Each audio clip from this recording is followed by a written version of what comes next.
The mayor resigns. A whistleblower was fired. What is going on in Staunton? Hey, Chris Graham here for Augusta Free Press.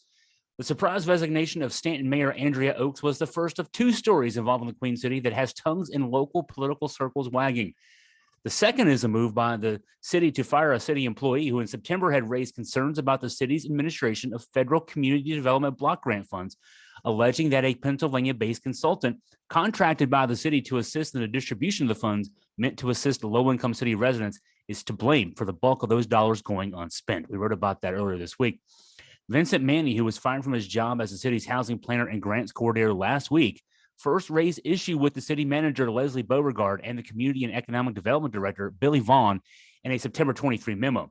The response from the higher-ups was to remove Manny from having any oversight of the CDBG funds shortly thereafter. And then last week, Vaughn fired Manny, citing, quote, insubordination, unsatisfactory job performance, and unprofessional behaviors in his role as the city of Staunton employee.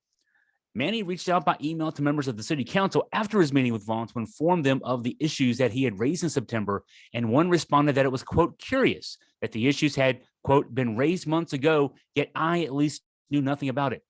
Oakes, the now former mayor, also responded, thanking Manny in a reply email for reaching out with his concerns, saying that she had reviewed his letter and telling Manny that she believed the city attorney, John Blair, quote, needs to have an opportunity to look into this matter. Quoting Oakes in her email, please give us time to investigate your claims so we can then follow up with you.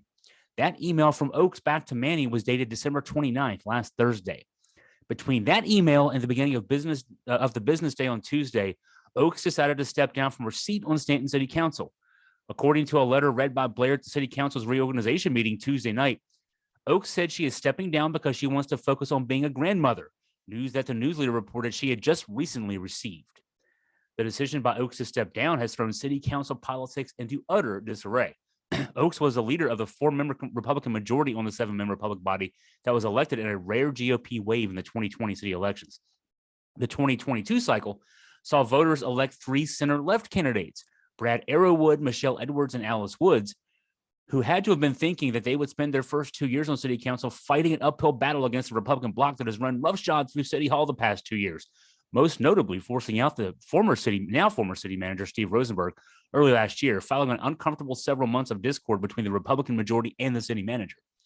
Now a new-look city council, 3 on one political side, 3 on the other, has to come together to select a temporary replacement for Oakes ahead of a special election that will be held in November to fill out the final year of her term.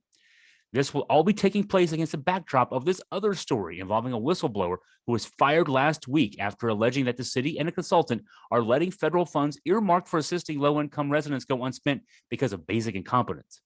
To be clear, there's a lot more to that story, hint, hint, for anybody to think it's just going to go away. Grab some popcorn because the next few weeks, maybe few months in Staunton politics will be worth the watch.